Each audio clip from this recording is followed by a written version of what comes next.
मुंबई की सड़कों पर एक सख्त आईपीएस अफसर ने एक बूढ़े भिखारी को डांट दिया, लेकिन बाबा ने ऐसा जवाब दिया कि सबकी आंखें नम हो गईं। यह रहस्य क्या था? जानने के लिए देखते रहें पार्था क्राइम स्टोरी। मुंबई के व्यस्त हृदय में, जहां ट्रैफिक की अटूट गूंज और सड़क किनारे ठेले वालों की पुकार एक साथ मिलती थी, एक चौराहा ऐसा था जो समय में ठहरा हुआ प्रतीत होता था। ये वह जगह थी जहां किस्मतें टकराती थीं। लाखों की कारों में सवार अमीर लोग उन भिखारियों को नजरअंदाज कर निकल जाते थे जो ऊंची इमारतों की छाया में सिमटे रहते थे। सितंबर 2025 की एक शाम, जब सूरज क्षितिज के नीचे डूब रहा था और सड़कों पर लंबी परछाइयां पड़ रही थीं, आईपीएस अधिकारी अर्जुन सिंह ट्रैफिक जाम में फंस गए। अर्जुन मध्य 30 की उम्र का एक तेज तर्रार व्यक्ति, जिसकी अनुशासित छवि पुलिस बल में प्रसिद्ध थी, पुलिस मुख्यालय में एक महत्वपूर्ण बैठक के लिए जा रहा था। उसकी वर्दी बेदाग थी और उसका दिमाग दिन की ब्रीफिंग, शहर में बढ़ते सड़क अपराधों पर केंद्रित था। हवा में गाड़ियों के धुएं की गंध थी और हॉर्न की आवाजें अधीरता का संगीत रच रही थीं। अर्जुन का ड्राइवर, एक युवा कांस्टेबल रवि, स्टीयरिंग व्हील पर बेचैनी से थपथपाता रहा। सर, ये जाम शायद देर तक रहे। सड़कों पर मानसून का पानी जमा है, उसने बुदबुदाया। अर्जुन ने अनमने ढंग से सिर हिलाया। उसकी नजर आदतन आसपास की चीजों पर टहल रही थी। तभी उसकी नजर एक बूढ़े व्यक्ति पर पड़ी जो सड़क किनारे एक टिमटिमाते स्ट्रीट लैंप के नीचे बैठा था। वह बूढ़ा, जिसे स्थानीय लोग उसकी संत जैसी आभा के कारण बाबा कहते थे, कमजोर और झुका हुआ था। उसका चेहरा कठिनाइयों की रेखाओं से भरा था। उसके कपड़े फटे पुराने थे, टुकड़ों को जोड़कर बनाए गए, और वह एक छोटा सा टिन का कटोरा लिए था जिसे वह कांपते हाथों से राहगीरों की ओर बढ़ाता था। बाबा की आंखें, हालांकि उम्र के कारण धुंधली थीं, उनमें एक अजीब सी चमक थी, मानो वे किसी पुराने रहस्य को छिपाए हों। वह धीमी आवाज में प्रार्थनाएं बुदबुदाता था, जो शोर में मुश्किल से सुनाई देती थी। भगवान आपको सुखी रखे। एक बूढ़े आत्मा के लिए थोड़ी मदद, वह उन लोगों से कहता जो रुकते थे। ज्यादातर लोग उसे नजरअंदाज कर देते, लेकिन कुछ लोग उसके कटोरे में सिक्के डाल देते। अर्जुन यह दृश्य देख रहा था। उसकी भौहें तन गईं। अपने करियर में उसने अनगिनत भिखारी देखे थे और उसका नियम सख्त था, कोई भीख नहीं। यह निर्भरता को बढ़ावा देता है, वह अक्सर अपने माताहतों को समझाता था। हमें पुनर्वास करना है, न कि इसे बढ़ावा देना। जैसे ही ट्रैफिक धीरे धीरे आगे बढ़ा, बाबा की नजर अर्जुन की कार पर टिकी। अपनी उम्र के हिसाब से आश्चर्यजनक फुर्ती के साथ वह नजदीक आया, उसके नंगे पैर बजरी पर रगड़ खाते हुए। उसने खिड़की पर हल्के से दस्तक दी, अपना टिन का कटोरा उठाकर। साहब, 1 रुपया खाने के लिए, उसने गुहार लगाई। उसकी आवाज सूखे पत्तों की तरह टूट रही थी। अर्जुन ने खिड़की थोड़ी सी नीचे की, उसका चेहरा सख्त। आगे बढ़ो बाबा, मैं भीख नहीं देता। सड़क के उस पार आश्रय है, वहां जाओ, वे तुम्हारी मदद करेंगे। शब्द कठोर थे, उस अधिकार के साथ बोले गए जो अर्जुन ने अपनी मेहनत से हासिल किया था। रवि अपनी सीट पर असहज होकर हिला, लेकिन कुछ नहीं बोला। बाबा टस से मस नहीं हुआ। इसके बजाय उसने अपना कटोरा नीचे किया और अर्जुन को गौर से देखा। उसकी आंखें सिकुड़ गईं, मानो वह कुछ खोया हुआ ढूंढ रहा हो। आप मुझे जाने पहचाने लगते हैं साहब, जैसे कोई जिसे मैं बहुत पहले जानता था। अर्जुन ने आह भरी। चिढ़ बढ़ रही थी। बैठक महत्वपूर्ण थी, वह देरी बर्दाश्त नहीं कर सकता था। हर कोई भिखारियों को जाना पहचाना लगता है। अब कृपया पीछे हटो। लेकिन बाबा ने जिद पकड़ी। उसकी आवाज में ताकत आ गई। नहीं साहब, आपकी आंखें, उनमें वही आग है। बताइए, आपका नाम क्या है? सवाल हवा में लटक गया, अजीब और दखल देने वाला। अर्जुन को एक विचित्र बेचैनी महसूस हुई। उसकी स्मृति के किनारों पर एक रहस्यमयी खिंचाव। इस बूढ़े की आवाज ने उसके भीतर कुछ क्यों हिलाया? क्या यह दिन की थकान थी या कुछ और? ट्रैफिक फिर से चलने लगा, लेकिन अर्जुन ने रवि को गाड़ी किनारे करने का इशारा किया। जिज्ञासा और एक अनजाना शक उसे मजबूर कर रहा था। वह गाड़ी से बाहर निकला, उसके जूते सड़क पर खटखटाए। एक छोटा सा भीड़ जमा होने लगा। जिज्ञासु राहगीर जो ड्रामा भांप चुके थे। तुम कौन हो बाबा, और तुम मेरे रास्ते में क्यों खड़े हो? अर्जुन ने सवाल किया। उसका लहजा अधिकारपूर्ण, फिर भी एक अनकही सस्पेंस से भरा। बाबा ने हल्के से मुस्कुराया। उसकी बिना दांतों वाली मुस्कान ने वर्षों की पीड़ा को उजागर किया। मैं तो बस एक बूढ़ा मूर्ख हूं साहब, लेकिन शायद मैं वही हूं जिसने तुम्हें जीवन दिया। ये शब्द बिजली की तरह गिरे। अर्जुन की रीढ़ में ठंडक दौड़ा दी। भीड़ में खुसर पुसर शुरू हो गई। लोग अपने फोन निकालकर उस पल को कैद करने लगे। अर्जुन का दिमाग तेजी से दौड़ा, उसका बचपन अनाथालयों और पालक घरों की धुंधली यादों में खोया था। उसका कोई परिवार नहीं था, कोई जड़ें नहीं थीं, या ऐसा वह मानता था। इस बूढ़े व्यक्ति ने कौन सा रहस्य उजागर करने वाला था? सस्पेंस गहरा गया और अर्जुन समेत सभी को एक बड़े खुलासे की कगार पर छोड़ गया। अतीत की फुसफुसाहट। जैसे ही सड़क किनारे टकराव के आसपास भीड़ बढ़ी, आईपीएस अधिकारी अर्जुन सिंह को लगा कि अनदेखी आंखें उस पर टिकी हैं। बाबा के रहस्यमयी शब्द, मैं वही हूं जिसने तुम्हें जीवन दिया, उसके दिमाग में गूंज रहे थे। भूली बिसरी यादों का तूफान उठा रहे थे। अर्जुन, जो उच्च जोखिम वाले ऑन प्रश्नों में अपनी शांति के लिए जाना जाता था, ने अपने हाथों को हल्के से कांपते पाया। ये क्या बकवास है? उसने गरज कर कहा, नियंत्रण पाने की कोशिश में। लेकिन गहरे में संदेह का एक बीज बोया जा चुका था। प्रारंभिक मुलाकात का सस्पेंस अब एक पूर्ण रहस्य बन चुका था, जो राहगीरों को आकर्षित कर रहा था, जो आपस में अटकलें लगा रहे थे। बाबा अर्जुन की खारिज करने की परवाह किए बिना सड़क के किनारे बैठ गया। उसका कमजोर शरीर स्ट्रीट लाइट की रोशनी में और सिकुड़ता प्रतीत हुआ। मेरे पास बैठो बेटा, उसने धीरे से कहा, अपने पास की जमीन थपथपाते हुए। बेटा शब्द अर्जुन को तलवार की तरह चुभा। अनाथालय के दिनों के बाद से किसी ने उसे ऐसा नहीं पुकारा था, जहां वह बस अनगिनत परित्यक्त बच्चों में एक नंबर था। अनिच्छा से अर्जुन घुटनों के बल बैठ गया। उसकी वर्दी अब सड़क की धूल से सनी थी। रवि ड्राइवर पास ही मंडराता रहा, जरूरत पड़ने पर हस्तक्षेप के लिए तैयार। अपनी कहानी बताओ बाबा, अर्जुन ने कहा। उसकी आवाज अब नरम थी, जिज्ञासा से भरी। बूढ़ा बोलने लगा, उसके शब्द दुख और बलिदान की एक तस्वीर बुनते हुए। उसने 30 साल पहले की बात बताई, दिल्ली के बाहरी इलाके में एक छोटे से गांव की। मैं एक साधारण किसान था साहब। मेरा नाम हरिदास है। मेरी पत्नी थी लक्ष्मी और एक नवजात बेटा। हम गरीब थे लेकिन खुश थे। फिर आई बाढ़। यमुना नदी राक्षस की तरह उफन पड़ी। हमारे घर, खेत, सब कुछ बहा ले गई। बाबा की आंखें नम हो गईं और भीड़ झुककर सुनने लगी, मंत्रमुग्ध। जैसे जैसे बाबा ने बात आगे बढ़ाई, कहानी उस भयावह रात की ओर बढ़ी जब वह और लक्ष्मी अपने नवजात बेटे के साथ भाग गए। हम शहर पहुंचे, लेकिन लक्ष्मी बीमार पड़ गई। दवा के लिए पैसे नहीं थे। मैंने भीख मांगी, जैसे अब मांगता हूं, लेकिन वह काफी नहीं था। एक रात उसने मुझे वचन दिलाया कि मैं अपने बेटे को बचा लूं। उसे अनाथालय ले जाओ, उसने कहा। उससे वह मौका दो जो मैं नहीं दे सकती। मैंने तुम्हें वहां छोड़ दिया। बेटा, तुम्हारा नाम लिखा एक नोट के साथ, अर्जुन। अर्जुन का दिल धड़कने लगा। अनाथालय के रिकॉर्ड में वाकई एक नोट का जिक्र था, लेकिन वह धुंधला और पढ़ने योग्य नहीं था। क्या यह सच था? सस्पेंस बढ़ता गया जब अर्जुन ने और गहराई से पूछताछ की। इससे साबित करो, कोई भी ऐसी कहानी गढ़ सकता है। बाबा ने अपनी फटी जेब में हाथ डाला और एक छोटा मल्लिन लॉकेट निकाला। एक साधारण चांदी की चेन, जिसमें एक तरफ ए उकेरा था और दूसरी तरफ एक धुंधली तस्वीर। उसमें एक युवा जोड़ा था जो एक बच्चे को गोद में लिए था। अर्जुन की सांस रुक गई।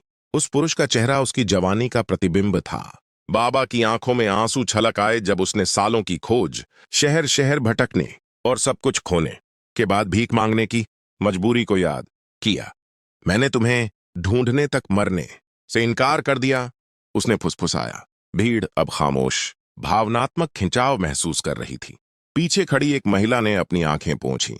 अर्जुन, संशय और भावनाओं की उमड़ती लहर के बीच फंसा, ने कहानी की पुष्टि के लिए बैकअप बुलाया। जैसे ही पुलिस आई, बाबा के शब्द मार्मिक हो गए। तुमने मुझे भीख देने से मना किया बेटा, लेकिन मैं तुम्हें दोष नहीं देता।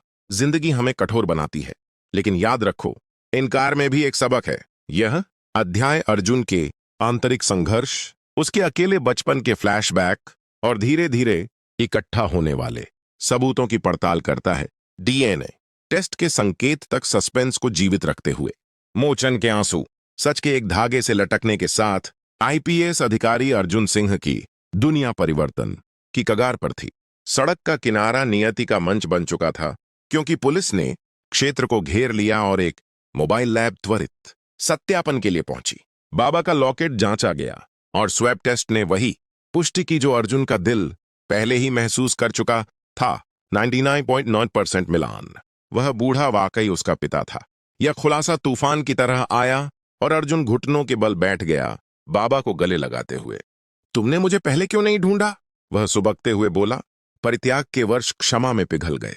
बाबा, जिसके झुर्रियों भरे गालों पर आंसू बह रहे थे, ने जवाब दिया, मैंने कोशिश की बेटा, लेकिन भाग्य ने हमें अलग रखा। जब तुमने मुझे भीख देने से मना किया, मैंने उस इंसान को देखा जो तुम बन गए, मजबूत लेकिन अकेला। अब मुझे पूरा सच बताने दे। उसने अर्जुन को छोड़ने के बाद के वर्षों की बात की। भटकना, छोटे मोटे काम करना, हमेशा खोजते रहना। मैंने सुना था कि एक आईपीएस अधिकारी का नाम अर्जुन सिंह है, लेकिन कभी सपने में भी नहीं सोचा कि वह तुम हो। आज भगवान ने हमें मिला दिया। भीड़ जो सुन रही थी फूट फूट कर रो पड़ी। माएं अपने बच्चों को सीने से लगाए, पुरुष अपनी आंखें पोंछते हुए, कच्ची मानवता से अभिभूत। अर्जुन भावनाओं से उभरते हुए ने बाबा को घर ले जाने की व्यवस्था की। कहानी अब उनकी नई जिंदगी की ओर बढ़ी। अर्जुन ने बाबा को अपने संसार से मिलवाया, साथ खाना खाया और पुराने घावों को भरने की शुरुआत की। बाबा की बुद्धिमत्ता अर्जुन का मार्गदर्शन बन गई, जिसने भिखारियों के पुनर्वास कार्यक्रमों में सुधारों को प्रेरित किया।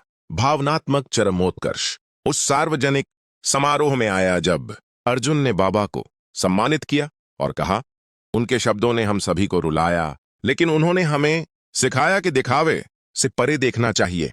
अध्याय क्षमा और सामाजिक परिवर्तन के थीम के साथ समाप्त हुआ। जब अर्जुन ने शादी की और परिवार शुरू किया, जिसमें बाबा कुलपति के रूप में थे, अतीत की फुसफुसाहट, सड़क किनारे टकराव के चारों ओर भीड़ बढ़ती जा रही थी और आईपीएस अधिकारी अर्जुन सिंह को लगा कि अनदेखी नजरें उस पर टिकी हुई हैं। बाबा के रहस्यमयी शब्द, मैं वही हूं जिसने तुम्हें जीवन दिया, उसके दिमाग में गूंज रहे थे, जैसे कोई भूला बिसरा सपना जो अचानक जाग उठा हो। अर्जुन, जो अपनी शांत और संयमित छवि के लिए जाना जाता था, चाहे वह आतंकवादियों के खिलाफ ऑपरेशन हो या संगठित अपराध से जूझना, अपने हाथों को हल्के से कांपते हुए महसूस कर रहा था। यह क्या बकवास है, उसने तेज आवाज में कहा, अपने आप को संभालने की कोशिश करते हुए। लेकिन गहरे में एक संदेह का बीज बोया जा चुका था, जो तेजी से अंकुरित हो रहा था। पहले अध्याय की मुलाकात का सस्पेंस अब एक पूर्ण रहस्य बन चुका था, जो राहगीरों को अपनी ओर खींच रहा था। लोग आपस में खुसर पुसर कर रहे थे, कुछ ने तो अपने फोन निकाल लिए इस अनपेक्षित ड्रामे को कैद करने के लिए। बाबा अर्जुन की कठोरता से जरा भी विचलित नहीं हुआ। वह धीरे से सड़क के किनारे बैठ गया। उसका कमजोर शरीर टिमटिमाते स्ट्रीट लैंप की रोशनी में और अधिक सिकुड़ता हुआ प्रतीत हुआ। उसकी रीढ़ झुकी थी, मानो जीवन की कठिनाइयों का बोझ उसे और नीचे खींच रहा हो। फिर भी उसकी आंखों में एक अजीब सी शांति थी। मेरे पास बैठो बेटा, उसने धीरे से कहा, अपने बगल की धूल भरी जमीन को थपथपाते हुए। बेटा शब्द अर्जुन के सीने में एक तीर की तरह चुभा। अनाथालय के उन अंधेरे दिनों के बाद से किसी ने उसे ऐसा नहीं पुकारा था, जहां वह सिर्फ एक अनाम बच्चा था, बिना किसी परिवार या पहचान के। अनिच्छा से अर्जुन घुटनों के बल बैठ गया। उसकी बेदाग वर्दी अब सड़क की धूल से सन गई। रवि, उसका ड्राइवर, पास ही खड़ा रहा, स्थिति पर नजर रखते हुए, जैसे कोई अनहोनी होने वाली हो। अपनी कहानी बताओ बाबा, अर्जुन ने कहा। उसकी आवाज अब पहले से नरम थी, जिज्ञासा और संशय के मिश्रण से भरी। बाबा ने सिर झुकाया, जैसे अपनी यादों को समेट रहा हो, और फिर बोलना शुरू किया। उसकी आवाज कमजोर थी, लेकिन उसमें एक गहरी सच्चाई थी जो सुनने वालों को बांधे रखती थी। मैं एक साधारण किसान था साहब। मेरा नाम हरिदास है। 30 साल पहले दिल्ली के बाहरी इलाके में एक छोटे से गांव में मैं अपनी पत्नी लक्ष्मी और हमारे नवजात बेटे के साथ रहता था। हम गरीब थे, लेकिन हमारा छोटा सा संसार खुशियों से भरा था। मेरे पास एक छोटा सा खेत था और लक्ष्मी घर संभालती थी। हमारा बेटा, वह हमारी जिंदगी की रोशनी था। बाबा की आंखें नम हो गईं और उसकी आवाज में एक हल्का सा कंपन आ गया।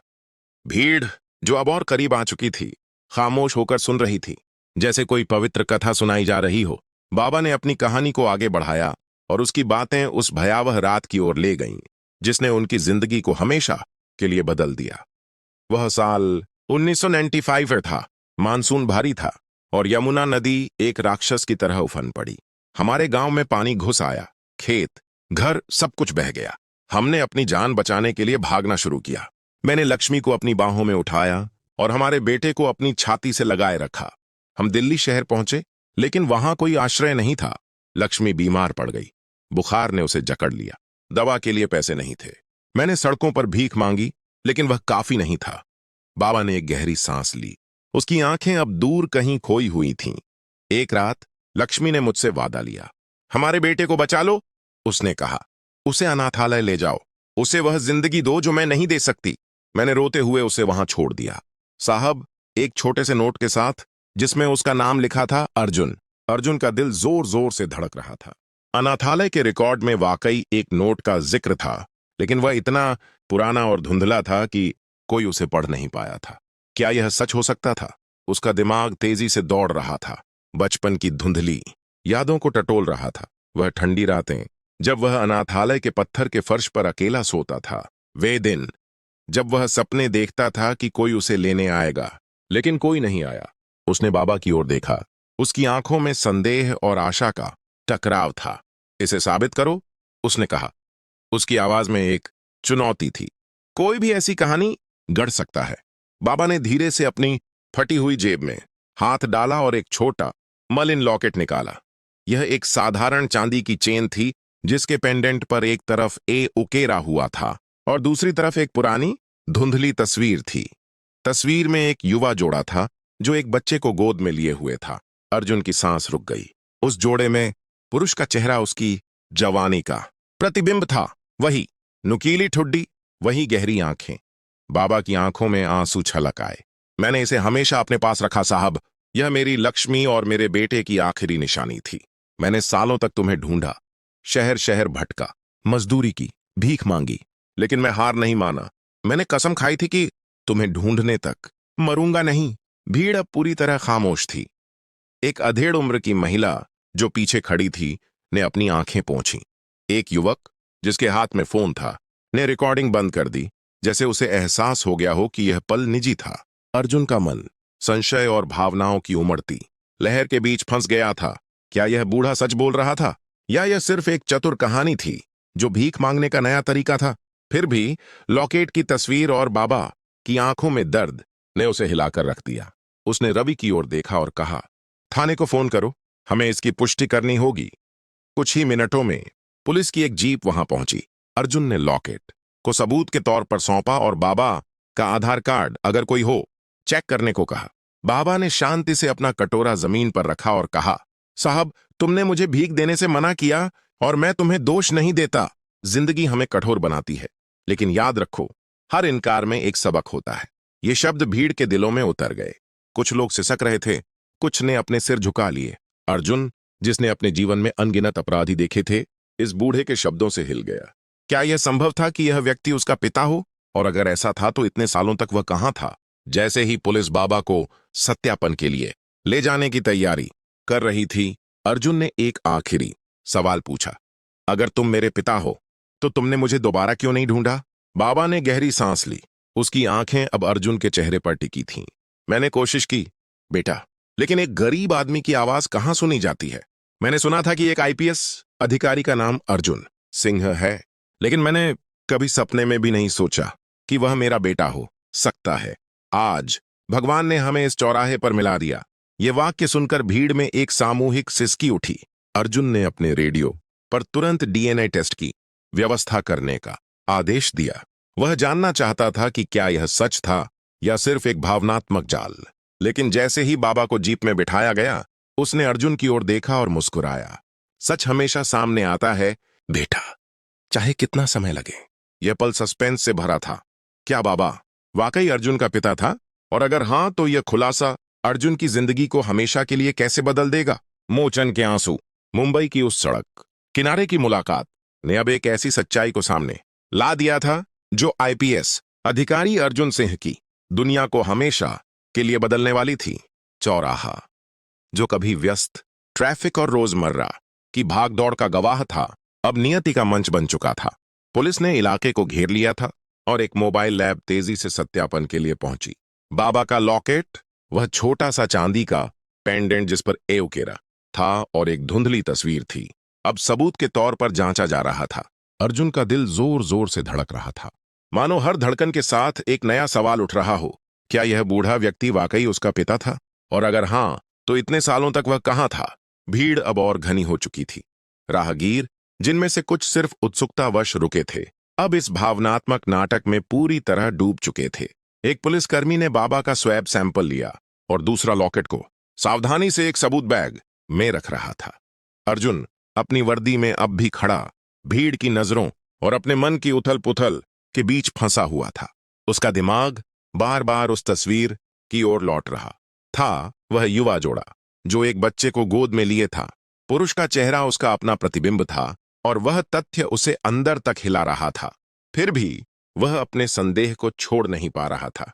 इतने सालों की कड़वाहट, अनाथालय की ठंडी रातों की यादें और यह विश्वास कि उसे कोई नहीं चाहता था, ये सब एक साथ मिलकर उसके मन में एक तूफान खड़ा कर रहे थे। लैब से परिणाम आने में ज्यादा समय नहीं लगा। एक पुलिस अधिकारी ने अर्जुन के पास आकर फुसफुसाया, सर, डीएनए टेस्ट 99.9% मिलान दिखा रहा है। यह सुनते ही अर्जुन की दुनिया जैसे थम गई। उसका गला रुंध गया और वह घुटनों के बल बैठ गया, जमीन पर धूल को छूते हुए। सामने बैठा बाबा हरिदास उसकी ओर देख रहा था। उसकी आंखों में आंसू और एक गहरी शांति थी। बेटा, बाबा ने धीरे से कहा, मैंने तुम्हें ढूंढ लिया। अर्जुन ने अपने आप को संभालने की कोशिश की, लेकिन भावनाओं का ज्वार उसे बहा ले गया। उसने बाबा को अपनी बाहों में भर लिया और उस पल में सालों की दूरी, दर्द और गलतफहमियां पिघल गईं। तुमने मुझे पहले क्यों नहीं ढूंढा? अर्जुन सुबकते हुए बोला।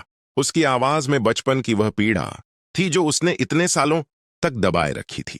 बाबा ने अपने कांपते हाथों से अर्जुन का चेहरा थामा। मैंने कोशिश की, बेटा, उसने कहा। उसकी आवाज टूट रही थी, लेकिन एक गरीब आदमी की आवाज कहाँ सुनी जाती है। मैंने अनाथालयों में पूछताछ की, लेकिन तुम्हारा नाम बदल गया था। मैंने मजदूरी की, सड़कों पर भटका, भीख मांगी। हर दिन मैंने तुम्हें याद किया। जब तुमने मुझे भीख देने से मना किया, मुझे दुख नहीं हुआ। मैंने देखा कि तुम कितने मजबूत बन गए हो, लेकिन अकेले भी। अब मुझे पूरा सच बताने दे। बाबा ने अपनी कहानी को आगे बढ़ाया और इस बार उसने उन सालों की बात की जो अर्जुन को छोड़ने के बाद बीते। लक्ष्मी की मृत्यु के बाद मैं टूट गया था। मैंने खुद को सजा दी, लेकिन तुम्हारे लिए जीने की कसम खाई। मैंने सुना था कि एक आईपीएस अधिकारी का नाम अर्जुन सिंह है, लेकिन मैंने कभी सपने में भी नहीं सोचा कि वह मेरा बेटा हो सकता है। आज भगवान ने हमें इस चौराहे पर मिला दिया। भीड़ जो अब तक खामोश थी, इस खुलासे पर फूट फूट कर रो पड़ी। एक मां ने अपने बच्चे को सीने से लगाया, जैसे उसे डर हो कि वह भी कहीं खो जाए। एक बुजुर्ग व्यक्ति ने अपनी आंखें पोंछीं और एक युवा लड़की ने अपने फोन की रिकॉर्डिंग बंद कर दी, जैसे उसे एहसास हो गया हो कि यह पल कैमरे में कैद करने के लिए नहीं, बल्कि महसूस करने के लिए था। अर्जुन अब भी बाबा को गले लगाए हुए अपने आंसुओं को रोक नहीं पा रहा था। उसने अपने रेडियो पर आदेश दिया कि बाबा को सम्मान के साथ उसके घर ले जाया जाए। यह मेरा परिवार है, उसने कहा। उसकी आवाज में एक नई दृढ़ता थी। कहानी अब एक नए मोड़ पर थी। अर्जुन ने बाबा को अपने घर ले जाया, जो एक साधारण लेकिन सुव्यवस्थित अपार्टमेंट था, जहां वह अकेले रहता था। बाबा को देखकर, जो अब साफ कपड़ों में था और अर्जुन की मेज पर बैठा था, अर्जुन को एक अजीब सी शांति महसूस हुई। उस रात दोनों ने साथ खाना खाया, साधारण दाल चावल जो बाबा ने बड़े चाव से खाया। इतने सालों बाद मैंने फिर से घर का खाना खाया, बाबा ने मुस्कुराते हुए कहा। अर्जुन ने बाबा की कहानियां सुनी, उसके गांव की, लक्ष्मी की और उन छोटी छोटी बातों की जो एक पिता अपने बेटे को बताता है। हर कहानी के साथ अर्जुन का बचपन का गुस्सा धीरे धीरे क्षमा में बदल रहा था। बाबा की बुद्धिमत्ता और सादगी ने अर्जुन को गहराई से प्रभावित किया।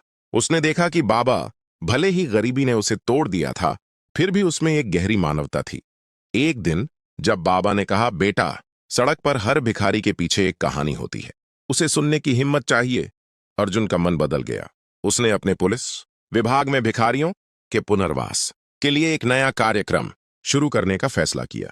उसने बाबा को अपने साथ पुलिस स्टेशन ले जाया, जहां उसने अपने सहयोगियों को बाबा की कहानी सुनाई। यह मेरे पिता हैं, उसने गर्व से कहा, और इनके शब्दों ने मुझे सिखाया कि हर इंसान में इंसानियत देखनी चाहिए। कहानी का चरमोत्कर्ष तब आया जब अर्जुन ने एक सार्वजनिक समारोह में बाबा को सम्मानित किया। शहर के एक बड़े हॉल में, जहां पुलिस अधिकारी, स्थानीय नेता और आम लोग जमा थे, अर्जुन ने मंच पर बाबा को बुलाया। इस बूढ़े व्यक्ति ने मुझे सिर्फ जीवन ही नहीं दिया, उसने कहा। उसकी आवाज में गहरा भाव था। बल्कि मुझे सिखाया कि जिंदगी का असली मतलब क्या है। उनके शब्दों ने हमें रुलाया, लेकिन उन्होंने हमें यह भी सिखाया कि दिखावे से परे देखना चाहिए। हॉल में तालियों की गड़गड़ाहट गूंज उठी और बाबा, जो अब एक साधारण कुर्ते पायजामे में था, ने शर्माते हुए सिर झुका लिया। समय बीतने के साथ अर्जुन की जिंदगी बदल गई। उसने एक सहकर्मी मेघना से शादी की, जो एक दयालु और समझदार पुलिस अधिकारी थी। उनके घर में अब हंसी और गर्मजोशी थी और बाबा उनके परिवार का केंद्र बन गया। हर रात जब अर्जुन और मेघना बाबा के साथ बैठकर पुरानी बातें करते, बाबा अपनी कहानियां सुनाता, कभी लक्ष्मी की हंसी की तो कभी गांव के मेले की। एक दिन जब अर्जुन ने बाबा से पूछा कि वह इतने दुखों के बाद भी इतना शांत कैसे रहा, बाबा ने मुस्कुराते हुए कहा, बेटा, जिंदगी ने मुझे सब कुछ छीन लिया, लेकिन आशा नहीं। और आज तुम्हारे साथ मुझे सब कुछ वापस मिल गया। यह कहानी न केवल अर्जुन और बाबा की पुनर्मिलन की थी, बल्कि उस समाज की भी थी जो उनके इस मिलन से प्रेरित हुआ। अर्जुन ने अपने पुनर्वास कार्यक्रम के जरिए सैकड़ों भिखारियों को नई जिंदगी दी और बाबा की कहानी शहर में एक प्रेरणा बन गई। उस चौराहे पर जहां कभी एक बूढ़े भिखारी और एक सख्त पुलिस अधिकारी की मुलाकात हुई थी, अब एक छोटा सा स्मारक बन गया था। एक साधारण पत्थर जिस पर लिखा था, सच और इंसानियत हमेशा जीतते हैं। मुंबई का वह चौराहा जहां एक बूढ़े भिखारी और एक सख्त आईपीएस अधिकारी की मुलाकात ने एक अनसुना सच उजागर किया। अब सिर्फ एक जगह नहीं, बल्कि आशा और इंसानियत का प्रतीक बन चुका है। अर्जुन सिंह और हरि दास, पिता और पुत्र की यह कहानी ना सिर्फ उनके टूटे हुए रिश्ते को जोड़ने की थी, बल्कि उन अनगिनत कहानियों की थी जो सड़क किनारे अनसुनी रह जाती हैं। क्या हर चेहरा एक कहानी छिपाए होता है? क्या हर इनकार के पीछे एक सबक होता है? पार्थक क्राइम स्टोरी पर हम ऐसी ही कहानियों को आपके सामने लाते हैं। रहस्य, भावनाएं और वो सच जो आपको सोचने पर मजबूर कर दे। अगली कहानी तक अपने आसपास के चेहरों को गौर से देखें, क्योंकि हर कहानी का सच सामने आने का इंतजार कर रहा है। सब्सक्राइब करें, बेल आइकन दबाएं और पार्थक क्राइम स्टोरी के साथ हर रहस्य को सुलझाने में हमारे साथ रहें।